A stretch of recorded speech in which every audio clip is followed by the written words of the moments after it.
इस कहानी को जो भी सुन लेता है कभी भी धोखा और मुसीबत में नहीं पड़ेगा। मित्रों, जो मनुष्य इस संसार में जन्म लेता है, क्या उसका भाग्य पहले से लिखा होता है? और यदि भाग्य लिखा जाता है तो आखिर कब लिखा जाता है? माता के गर्भ में, जन्म के समय, या उससे भी पहले? और सबसे बड़ा रहस्य, आखिर हमारा भाग्य लिखता कौन है? और सबसे गहन सवाल, ऐसा क्यों होता है कि कुछ लोगों का भाग्य हर कदम पर उनका साथ देता है? कुछ लोग मिट्टी को छूते हैं तो वो भी सोना बन जाती है, जबकि कुछ लोगों के हाथों में सोना भी मिट्टी बन जाता है। लेकिन क्या ये केवल संयोग है या इसके पीछे पिछले जन्मों के कर्मों का कोई गहरा रहस्य छिपा है? और अंत तक हम ये भी जानेंगे कि क्या मनुष्य सच में अपने भाग्य को बदल सकता है या भाग्य का लिखा कभी नहीं मिटता।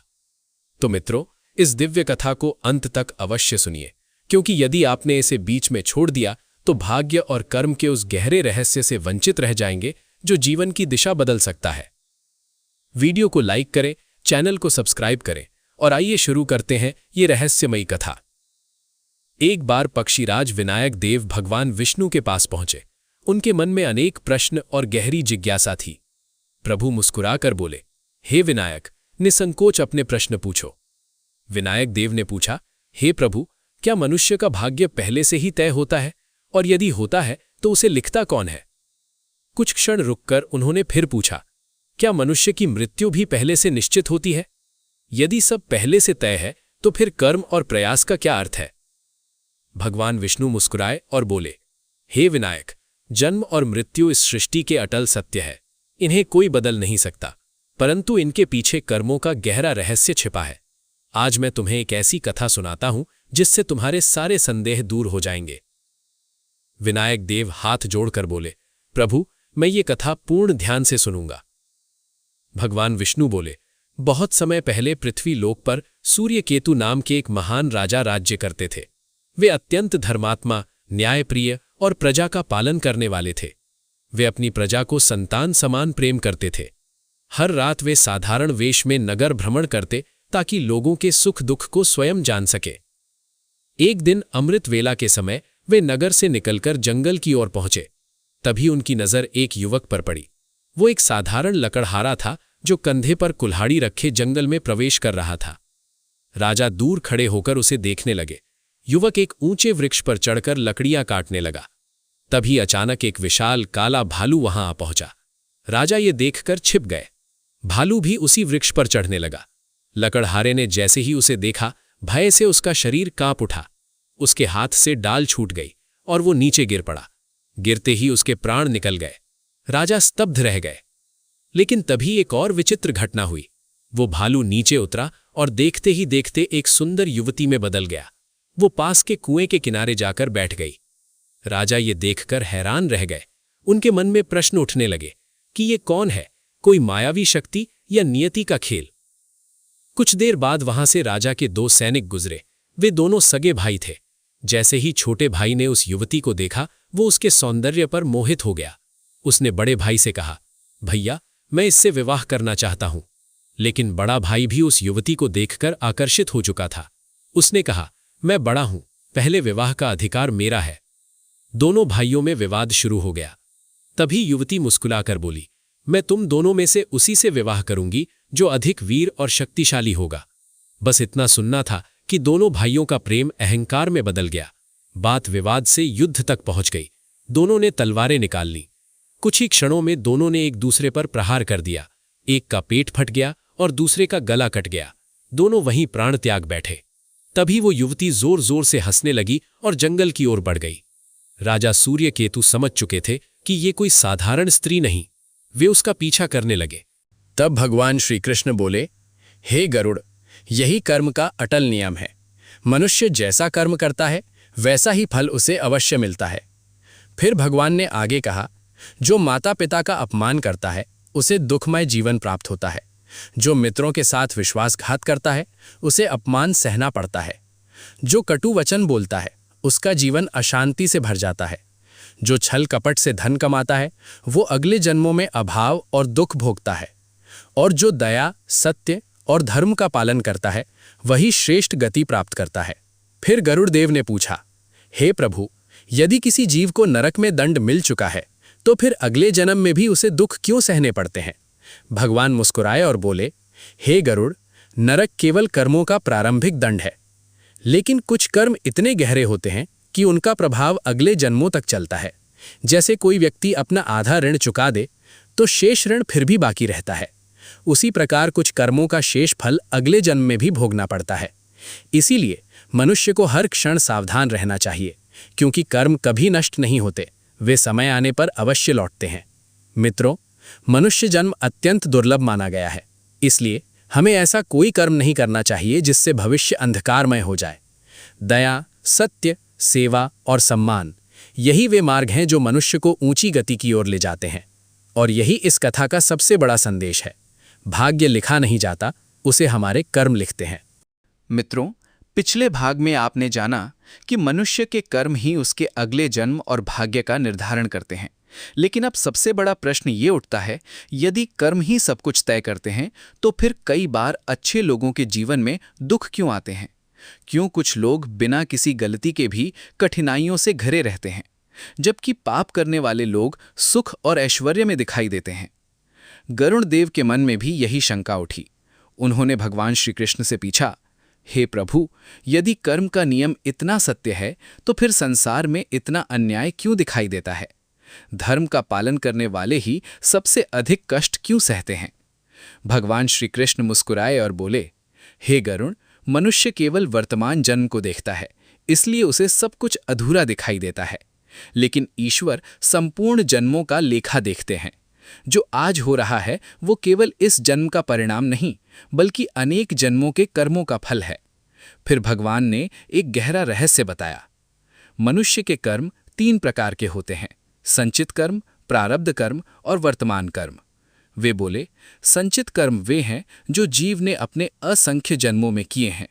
प्रारब्ध कर्म वही भाग है जो वर्तमान जन्म में फल देने आता है, और वर्तमान कर्म वे हैं जो मनुष्य अभी इस समय कर रहा है।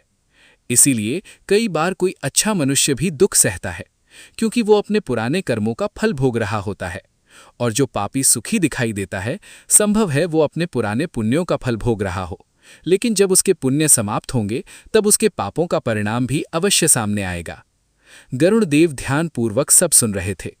भगवान आगे बोले, हे गरुड़, कर्म कभी नष्ट नहीं होते, वे छाया की तरह जीव का पीछा करते हैं। तब गरुड़ देव ने पूछा, हे प्रभु, क्या कोई ऐसा उपाय है जिससे मनुष्य अपने पापों के प्रभाव को कम कर सके? भगवान बोले, हाँ गरुड़, यदि मनुष्य सच्चे हृदय से पश्चाताप करे, दूसरों की सहायता करे, माता पिता और गुरुजनों का सम्मान करे, सत्य बोले और ईश्वर का स्मरण करे, तो उसके अनेक पाप धीरे धीरे क्षीण होने लगते हैं। फिर भगवान ने एक और रहस्य बताया। जब कोई जीव माता के गर्भ में होता है तब उसे अपने अनेक जन्म याद रहते हैं। वो अपने पापों को देखकर रोता है और ईश्वर से प्रार्थना करता है कि इस बार वो धर्म के मार्ग पर चलेगा। लेकिन जन्म लेते ही माया उसे घेर लेती है। धन का मोह, क्रोध, अहंकार, ईर्ष्या और भोग विलास धीरे धीरे उसकी स्मृति को ढक देते हैं, और फिर वही जीव पुनः उन्हीं गलतियों को दोहराने लगता है। भगवान बोले, यही माया का सबसे बड़ा जाल है। फिर उन्होंने कहा, जो मनुष्य केवल अपने सुख के लिए दूसरों को दुख देता है, वो चाहे कुछ समय तक सफल दिखाई दे, पर उसका अंत कभी शुभ नहीं होता। और जो व्यक्ति कठिन परिस्थितियों में भी सत्य और धर्म का साथ नहीं छोड़ता, उसका पुण्य भविष्य में उसकी रक्षा अवश्य करता है। इसके बाद भगवान श्री कृष्ण ने गरुड़ देव को एक और अद्भुत कथा सुनानी शुरू की। वे बोले, बहुत समय पहले अवंती नगरी में सत्यवीर नाम का एक व्यापारी रहता था। वो बाहर से अत्यंत धनी और सम्मानित दिखाई देता था, लेकिन भीतर से अत्यंत लालची और निर्दयी था। वो गरीबों का धन हड़प लेता, झूठ बोलता और लोगों को धोखा देकर धन कमाता था। दूसरी ओर उसी नगर में हरिदास नाम का एक गरीब ब्राह्मण रहता था, जो ईमानदार और धर्मपरायण था। वो स्वयं भूखा रहकर भी दूसरों की सहायता करता था। गरुड़ देव ने पूछा, हे प्रभु, फिर उन दोनों का अंत क्या हुआ? भगवान बोले, यही इस कथा का सबसे बड़ा रहस्य है। जो बाहर से सुखी दिखाई देता है, वो भीतर से कितना दुखी हो सकता है, ये संसार नहीं देख पाता। और जो बाहर से दुखी दिखाई देता है, संभव है उसका भविष्य अत्यंत उज्जवल हो। इतना कहकर भगवान कुछ क्षण शांत हो गए। मित्रों, अगले भाग में आप जानेंगे आखिर उस लालची व्यापारी और धर्मपरायण ब्राह्मण के साथ मृत्यु के बाद क्या हुआ। क्यों एक व्यक्ति अपार धन होने के बावजूद भय में जीता रहा, जबकि दूसरा निर्धन होकर भी ईश्वर के सबसे निकट पहुंच गया। और सबसे बड़ा रहस्य ये कि क्या सच में मृत्यु के तुरंत बाद यमदूत आत्मा को लेने आते हैं। ये जानकर शायद आपके रोंगटे खड़े हो जाएं। मित्रों, पिछले भाग में आपने जाना कि मनुष्य के कर्म कभी नष्ट नहीं होते। अच्छे और बुरे दोनों कर्म समय आने पर अपना फल अवश्य देते हैं। लेकिन अब भगवान श्री कृष्ण गरुड़देव को एक ऐसी कथा सुनाने जा रहे थे जिसे सुनकर स्वयं गरुड़देव भी गंभीर हो गए। भगवान बोले, हे गरुड़, अब मैं तुम्हें दो मनुष्यों की कथा सुनाता हूं। एक ऐसा व्यक्ति जो बाहर से अत्यंत सुखी दिखाई देता था, लेकिन भीतर से भय और पाप में डूबा हुआ था, और दूसरा ऐसा जो निर्धन होते हुए भी ईश्वर के सबसे निकट था। बहुत समय पहले अवंती नगरी में धनपाल नाम का एक धनी व्यापारी रहता था। उसके पास अपार धन, महल, नौकर और वैभव था। नगर के लोग उसे देखकर कहते, देखो कितना भाग्यशाली मनुष्य है। लेकिन कोई नहीं जानता था कि उसने ये धन कैसे कमाया था। वो गरीबों को ऊंचे ब्याज पर धन देता, लोगों की मजबूरी का लाभ उठाता और छल कपट से दूसरों की संपत्ति हड़प लेता था। कई परिवार उसके कारण बर्बाद हो चुके थे, परंतु धन के अहंकार में उसे कभी अपने पाप दिखाई नहीं दिए। उसी नगर में एक वृद्ध ब्राह्मण रहता था जिसका नाम था हरिभक्त। उसका छोटा सा घर था। कई बार उसे 2 समय का भोजन भी कठिनाई से मिलता था, लेकिन वो कभी झूठ नहीं बोलता था, न किसी का बुरा करता था। वो प्रतिदिन ईश्वर का स्मरण करता और जो थोड़ा बहुत होता उसमें से भी जरूरतमंदों की सहायता करता।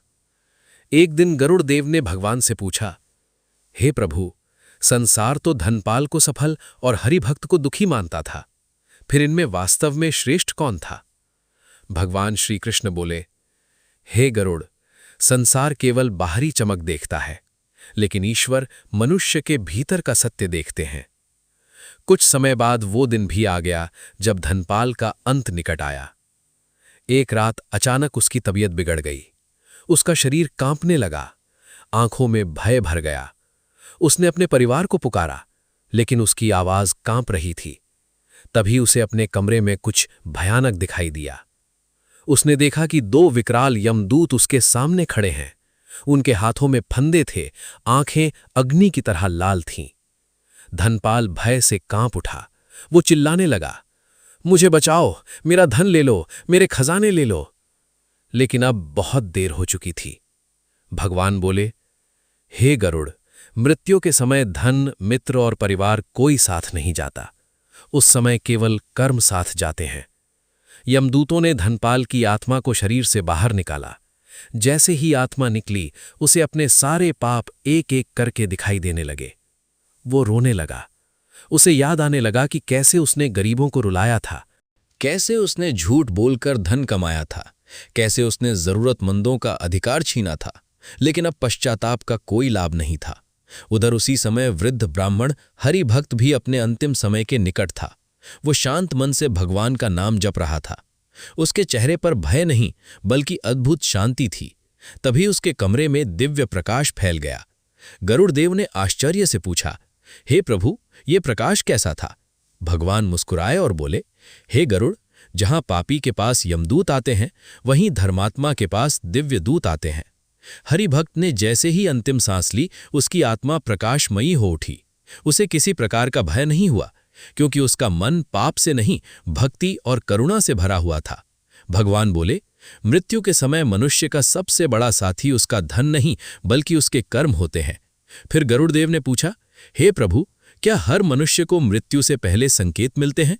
भगवान गंभीर होकर बोले, हां गरुड़, कई बार प्रकृति मनुष्य को संकेत देती है, लेकिन मोह और अहंकार में डूबा मनुष्य उन्हें समझ नहीं पाता। उन्होंने आगे कहा, जब किसी मनुष्य का अंत निकट आता है तो उसका मन अशांत रहने लगता है। उसे बिना कारण भय महसूस होने लगता है। कई बार सपनों में विचित्र दृश्य दिखाई देते हैं, लेकिन मनुष्य इन्हें सामान्य समझकर अनदेखा कर देता है। फिर भगवान ने एक और गहरा रहस्य बताया, हे गरुड़, मृत्यु अंत नहीं है, ये केवल एक द्वार है। जिस प्रकार मनुष्य पुराने वस्त्र त्याग कर नए वस्त्र धारण करता है, उसी प्रकार आत्मा भी एक शरीर छोड़कर दूसरा शरीर धारण करती है। लेकिन अगला शरीर कैसा होगा, ये मनुष्य के कर्म तय करते हैं। इसके बाद गरुड़ देव ने वो प्रश्न पूछा जिसे हर मनुष्य जानना चाहता है। वे बोले, हे प्रभु, मृत्यु के बाद आत्मा सबसे पहले कहाँ जाती है? क्या सच में यमलोक का मार्ग इतना भयानक होता है? भगवान श्री कृष्ण कुछ क्षण शांत रहे, फिर उन्होंने कहा, हे गरुड़, अब मैं तुम्हें उस मार्ग का वर्णन करूंगा जिसे सुनकर बड़े बड़े मनुष्यों का अहंकार टूट जाता है।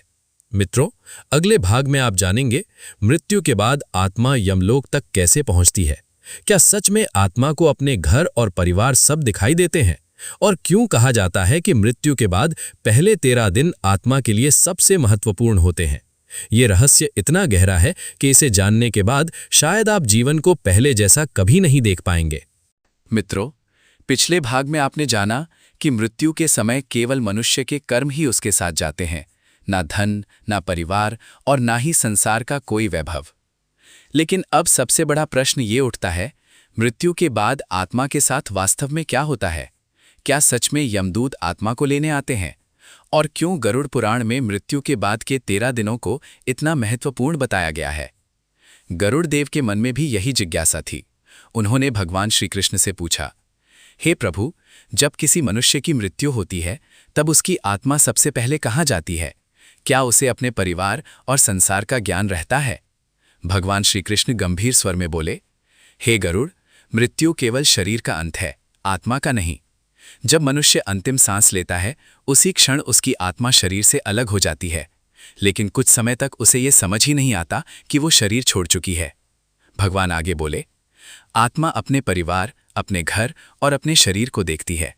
वो अपने प्रियजनों को रोते हुए देखती है। कई बार वो उनसे बात करने का प्रयास भी करती है, लेकिन कोई उसकी आवाज नहीं सुन पाता। गरुड़ देव ये सुनकर स्तब्ध रह गए। भगवान बोले, हे गरुड़, जिन लोगों ने जीवन में अधिक पाप किए होते हैं, उनके सामने यमदूत प्रकट होते हैं। उनका रूप अत्यंत भयानक होता है। उन्हें देखकर आत्मा भय से कांप उठती है। लेकिन जो मनुष्य धर्म, दया और भक्ति का जीवन जीता है, उसके पास दिव्य प्रकाशमय दूत आते हैं। उसे मृत्यु के समय उतना भय नहीं होता। फिर भगवान ने मृत्यु के बाद के पहले 13 दिनों का रहस्य बताया। वे बोले, मृत्यु के बाद आत्मा सूक्ष्म रूप में अपने घर के आसपास रहती है। वो अपने परिवार को देखती है, उनके दुख को महसूस करती है। इसीलिए इन दिनों में किए गए कर्म, प्रार्थनाएं और श्रद्धा का आत्मा पर गहरा प्रभाव पड़ता है। गरुड़देव ने पूछा, हे प्रभु, क्या इसी कारण लोग 13वीं और श्राद्ध करते हैं? भगवान बोले, हाँ गरुड़, श्रद्धा और प्रेम से किए गए कर्म आत्मा को शांति देते हैं, लेकिन केवल दिखावे के लिए किए गए कर्मों का उतना प्रभाव नहीं होता। फिर भगवान ने यमलोक के मार्ग का वर्णन करना शुरू किया। वे बोले, हे गरुड़, मृत्यु के बाद आत्मा को एक कठिन मार्ग से गुजरना पड़ता है। पापी आत्मा के लिए ये मार्ग अत्यंत कष्टदायक होता है। उसे प्यास, भय और अकेलेपन का अनुभव होता है, क्योंकि उस समय उसके साथ कोई नहीं होता, केवल उसके कर्म होते हैं। गरुड़ देव ने कांपते स्वर में पूछा, हे प्रभु, क्या आत्मा को अपने पाप याद आते हैं? भगवान बोले, हाँ गरुड़, उस समय मनुष्य के सारे कर्म उसके सामने स्पष्ट हो जाते हैं। जिन लोगों को उसने दुख दिया, जिनके साथ छल किया, जिनका अपमान किया, सब कुछ उसकी स्मृति में लौट आता है। फिर भगवान ने एक अत्यंत गहरा रहस्य बताया। मृत्यु के बाद सबसे अधिक पीड़ा उस आत्मा को होती है जिसे ये एहसास होता है कि उसने पूरा जीवन केवल धन, अहंकार और मोह में व्यर्थ कमा दिया। कुछ क्षण मौन रहकर भगवान बोले, लेकिन हे गरुड़, ईश्वर केवल दंड नहीं देते, वे हर आत्मा को सुधारने का अवसर भी देते हैं। इसी कारण पुनर्जन्म का चक्र चलता रहता है। फिर गरुड़ देव ने पूछा, हे प्रभु, क्या कोई ऐसा मार्ग है जिससे मनुष्य इस जन्म मृत्यु के चक्र से मुक्त हो सके? भगवान श्री कृष्ण मुस्कुराए। वे बोले, हाँ गरुड़, जब मनुष्य बिना स्वार्थ के कर्म करता है, दूसरों के प्रति दया रखता है, सत्य और धर्म का पालन करता है और अपने मन को ईश्वर में स्थिर कर लेता है, तब धीरे धीरे उसके कर्म बंधन समाप्त होने लगते हैं। और जब आत्मा पूरी तरह शुद्ध हो जाती है, तब उसे पुनर्जन्म नहीं लेना पड़ता। वही मोक्ष है। भगवान की ये वाणी सुनकर गरुड़ देव की आंखें नम हो गईं। उन्हें समझ आ चुका था कि जीवन केवल भोग और धन कमाने के लिए नहीं मिला, बल्कि आत्मा को शुद्ध करने के लिए मिला है। तब भगवान ने अंतिम बात कही, हे गरुड़, मनुष्य को हमेशा ये याद रखना चाहिए कि हर विचार, हर शब्द और हर कर्म उसका भविष्य बना रहा है। इसीलिए ऐसा जीवन जियो कि मृत्यु के समय भय नहीं बल्कि शांति अनुभव हो। मित्रों, यही गरुड़ पुराण का सबसे गहरा संदेश है। मनुष्य अपने कर्मों से ही अपना स्वर्ग, नरक और अगला जन्म बनाता है। और शायद इसी कारण कहा गया है, कर्म कभी समाप्त नहीं होते, वे केवल समय आने पर लौटते हैं।